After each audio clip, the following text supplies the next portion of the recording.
Hello, welcome back. In the previous class, you have learned about the political causes of the First War of Independence of 1857. So, before we got into the proper content, here one newspaper clipping is given there. So, let's see that in which way they have reported about the event of the revolt. And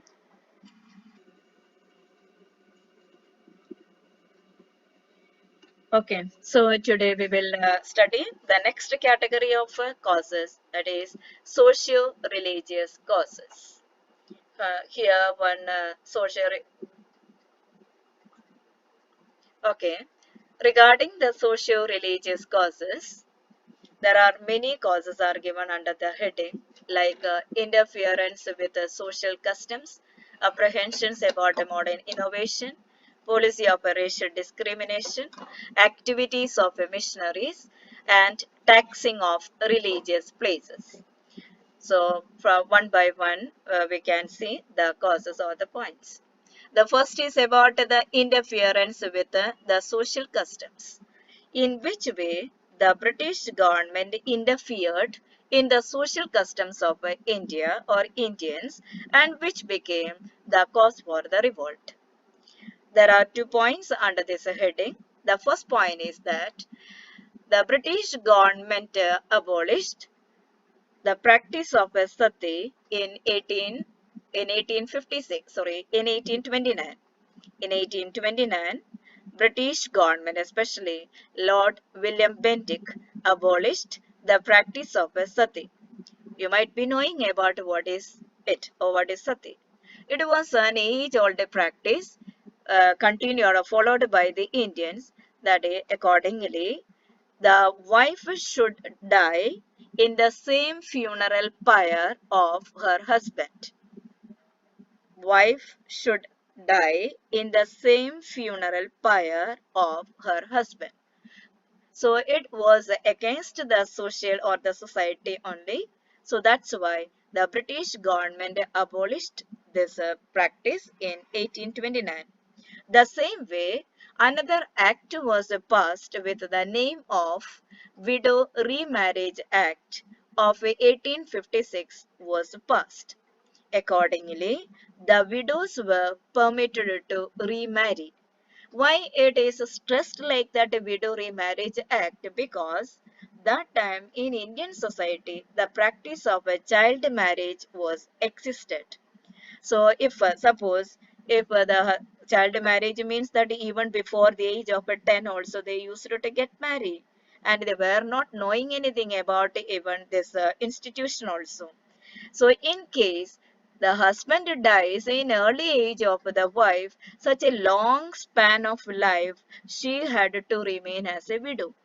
Widow means that it's not of the present widow. Widow means that it once her husband is no more, her all types of the rights are also over. No social rights, no political rights, no any kind of entertainment, no religious right, and nothing was there or provided to the widows. So this kind of ill treatment was there towards the widows. That's why only the British introduced the Widow Remarriage Act in 1856.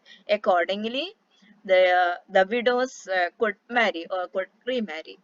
But the poor Indians, particularly, they were very, generally, they were very narrow-minded people. They could not accept these two social reforms as in a positive, that is a positive attitude. Their attitude towards these two the reforms were much negative.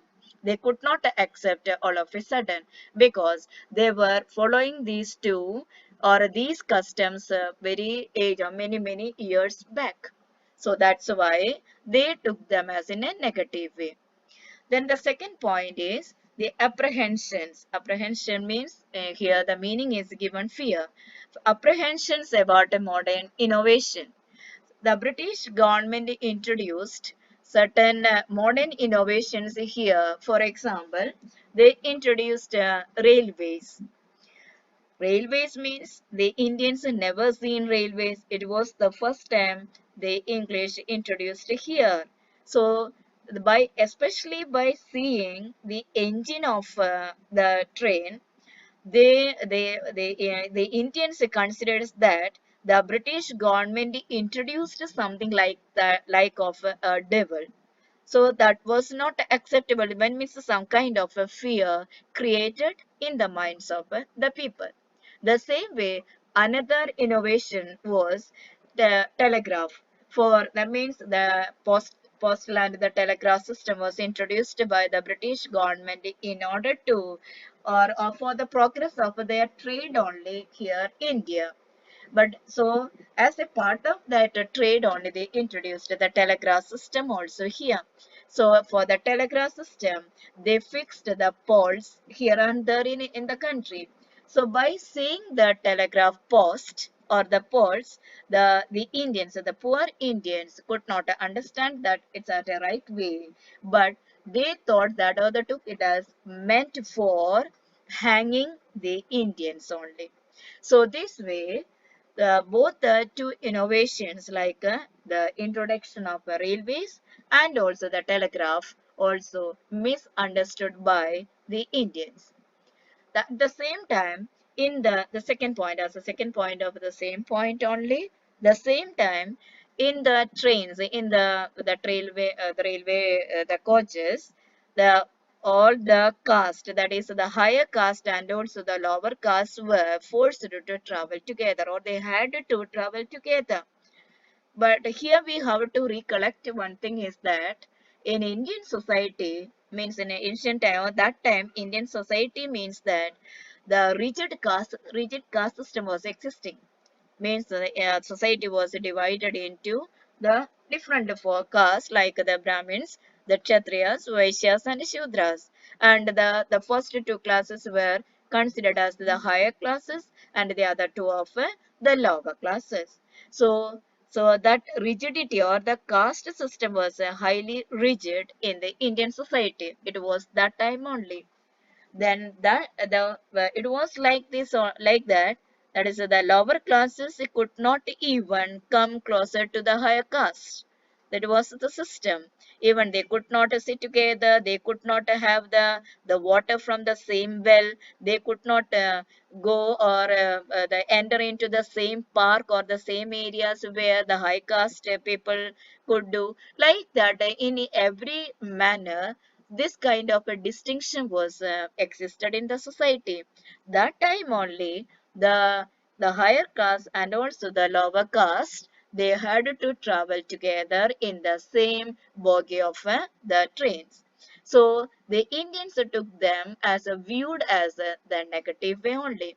So all these that is what we can say, the modern innovations created dissatisfaction among the Indians, which resulted the revolt of 1857. The next socio-religious cause is the policy of racial discrimination. Racial discrimination means they discriminated, means they differentiated the Indians on the base of race, human race. As the explanation, we can say always the British government or the English considered themselves as superior, superior caste or superior race to the Indians, and they treated the Indians as inferior. Then even they nicknamed the Indians as the niggers, the black people, something like that of the usages were existed among the English for addressing the Indians. So this kind of always, this kind of a discrimination they showed or they what is practiced in every field also. It's not only of administrative field, the social field, then even the judicial field, everywhere. Since it comes under socio-religious cause, we can say that this kind of a discrimination was practiced by the English in the social and religious fields also. Okay. Then moving on to the next socio-religious causes, the activities of missionaries. That is earlier. Do you know who are called missionaries? Missionaries means those people, those people are meant for spreading or propagating on religion. So, like that, with the establishment of a British Empire here, many European missionaries, especially the Christian missionaries, came to India with the purpose of spreading of the religion. So, in the beginning, they did not interfere, means their attitude was positive towards the Indians because they did not interfere in the socio-religious affairs of the Indians. But later, means in the later half of the 19th century, they changed their attitude towards the Indians. So that's why they started interfering. In which way they changed their attitude? They started interfering in the religious and the social matters of the Indians. So which was not welcomed by, or it was not at all welcomed by or welcomed to the Indians. So it also resulted the discontentment among the Indians against the British government. Then moving on to the next point, the fifth point of socio-religious causes, taxing religious places. So far, the religious places were exempted from the taxes, which means that religious places means mainly of the temples and the mosque were exempted from or freed from the taxation. There was no need of giving tax to the government. But with the coming or establishment of a British government here, they started that is a taxation upon the temples and also the mosque. So the Indian society means that mainly of two major society communities were the Hindus and the Muslims. So both the Hindus and the Muslims became the bitter enemies of the English. Clear? This is the first point. The next point is law of property related to the religious or the related to their community only, the religion only. Law of property. Question will be asking in what was or explain the meaning of a law of a property or what was the law of a property. According to it was a new act introduced by the British government. According to this act, it is known as the Act of Hindu Law of Property. Okay, this act is known as the Act of Hindu Law of Property, which enabled the Hindus to convert to other religion. And the simple way I will explain that is, those Indians, particularly those Hindus, were ready to convert into other religion, could inherit the property of their father. Those Indian Hindus converted to other religion only could inherit the property of their father. Here, the usage of a other religion is vague, not clear. Actually, to which religion was purposed by the British government? To Christianity only, of course, it is of Christianity. So we can see that those Hindus were ready to convert into Christianity could inherit the property of their father. So this Hindu law or the law of property was also created. Dissatisfaction among the Indians resulted the revolt of 1857. Clear? So these are the socio-religious causes. Now we see the heading itself is a socio-religious causes only. What is the meaning of or why it is given as in a combined way? Because that time, that is a Indian society, whatever the social customs were there, somewhat the same as of their religious beliefs also. That's why only it is categorized as socio-religious causes. Clear? Then moving on to the next slide is of here we can see that is one mother country, means the cartoon depiction only. One mother country is depicting. Mother country means the representing of the British or England only, and the three colonies you can see with the carrying of that is a different types of what is the types of wealth only. So, which means that this picture is depicting of in which way the British government exploited India economically. Which means in the next slide, we are going to learn about the economic causes of the revolt of 1857. So, here you can see one the that is a website slide. So in this, it's mentioning about the main points of economic causes, like the exploitation of economic resources, drain of wealth, decay of cottage industries, economic decay of peasantry, growing unemployment, inhuman treatment of Indian cultivators, poverty and famine, and decline of landed aristocracy. So moving on to the explanatory part. So first of all, we can see the first economic cause is the exploitation of economic resources. Regarding this point, so question will be asking like this. Mention the different ways through which the British government exploited the Indians economically, or in which way the Indian resources were exploited by the British government. Like this, the question may ask. So these are the different ways, like purchase of raw materials at a cheaper rates. In which way? That is, by the time industrial revolution was already developed in England. You might be knowing, it's a general knowledge also. Industrial revolution was first of all developed in England. Okay, so what is industrial revolution? Changes in the industries. In which way the changes could be there in the field of industries?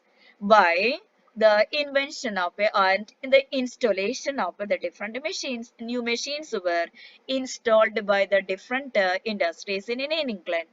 Machines means that the large scale production will be large scale. For large scale production, the machines required the large quantity of raw materials also. You know? So how much of raw materials were needed by the British industries or the English industries in England were not sufficient in England or the mother country. That's why they purchased the raw materials from India, not only from India. Britain had many other colonies in other continents like other parts of Asia, in Africa, and also in the American continents also. So from those colonies, they purchased or they brought their raw materials. Now that's a consider a country. They purchased raw material, the different types of raw materials from India at a cheaper rates. Yeah. So at a low rate only they purchased here. Means they had given the low price for Indian those Indian goods they purchased from India's their raw material. Clear.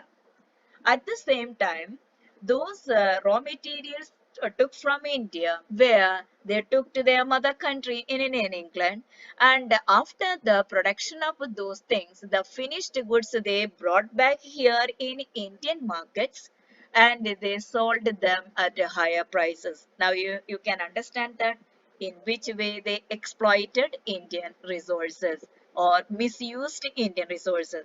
They purchased our own goods, that also by a cheaper rate only, and they sold those goods, manufactured goods in the Indian markets at a higher price. It's clear. So this way exploited.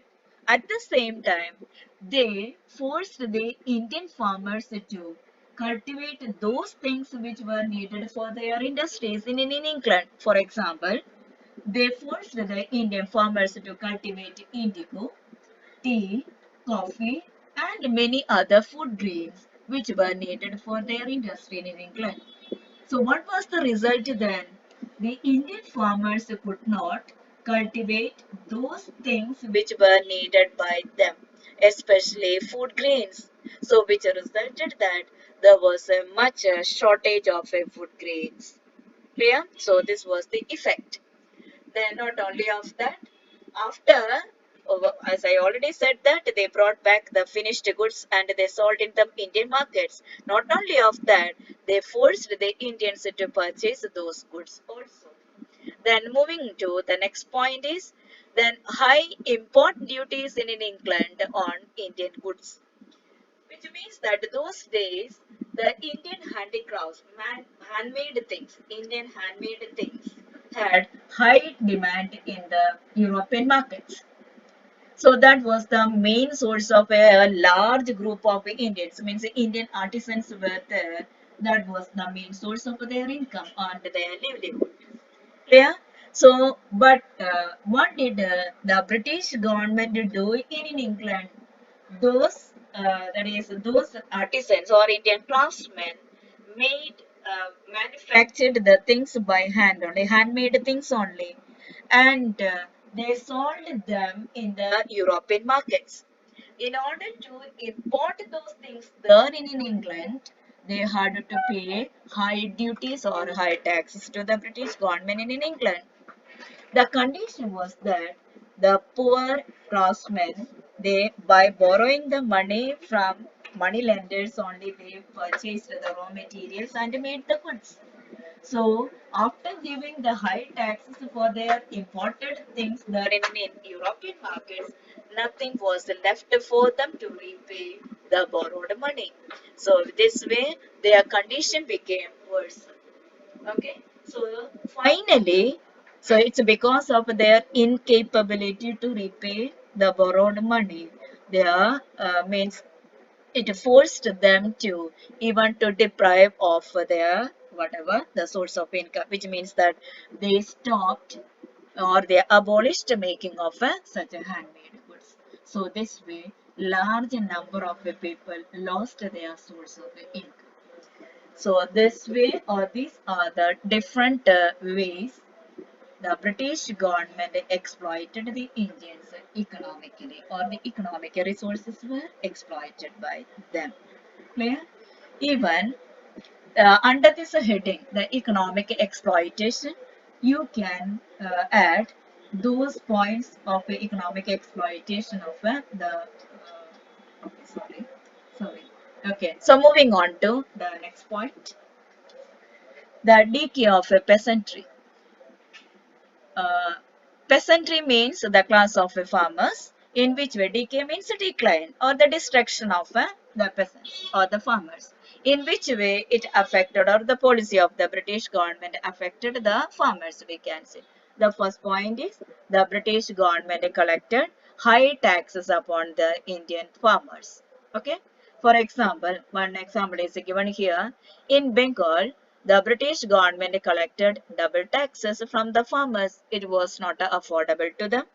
Then second point is the British did nothing for the farmers' development. Actually, the government is responsible to give all kinds of support to the farmers to increase the production of their land. But they did not do anything for or in supportive for the farmers. In spite of this, they had to give high tax to the government. Then the next point is high land revenues led to indebtedness. High as they did not get any support, financial support or the moral support from the from the government, then at the same time they had to give high tax or high revenue to the government, which forced the Indian farmers to borrow the money from the money lenders. So there was a much burden of indebtedness or the debtedness was there upon the shoulders of the Indian farmers. Finally, those money lenders from whom the Indian farmers borrowed the money, they charged high interest upon the money. So, but the situation of the farmers was the same, much worse we can say. So that's why ultimately those Indian farmers to forced to sell their land to the money lenders. So they became the Indian farmers became landless. So this way or that condition led the occurrence of many times of major famines in India. So this way again another way of exploitation by the British government, it resulted the decline or the decay of Indian farmers. Then moving on to the next point, the decay of a cottage industries. The next economic cause is the decay or the destruction of the Indian cottage industries. This point I already explained under the economic exploitation, the same point only. That is, there were heavy duties were charged on silk and cotton textiles. Again, raw materials. Okay. So in England, the main industry in England was of a textile industry was the textile industry means that again they purchased raw materials for their textile industries from India. Which raw materials? That is raw silk and raw cotton uh, were purchased from India. The same thing they purchased at raw prices and but they sold at a high prices here. Then, then moving on to the next point, the next in which way the cottage industries declined here, banning of Indian cotton and silk exports. That is, they even not allowed the Indians to export the cotton and silk to other countries. It was they made as their monopoly to purchase raw materials of raw silk and raw cotton. Clear? They did not allow the Indians to export the that is the Indian cotton and also raw silk to any other country. The next cause for the decay of a cottage industries, disappearance of a traditional patrons and buyers. Earlier, the Indian rulers patronized the people of the different talented people, like the scholars were the the poets were the painters were the musicians, dancers, like that. There were such a skilled or talented people were patronized or encouraged by the Indian rulers only. Encouraged means that if they perform something, if they write any poem or something like that, they used to get the valuable gifts from the rulers. But with that is establishment of a British Empire here, those Indian rulers also lost their power. Their power means that their source of income was also lost. So that's why those classes of people, the talented classes like the scholars, then the musicians, etc., etc., they also lost their source of income because no one was there to encourage their talent.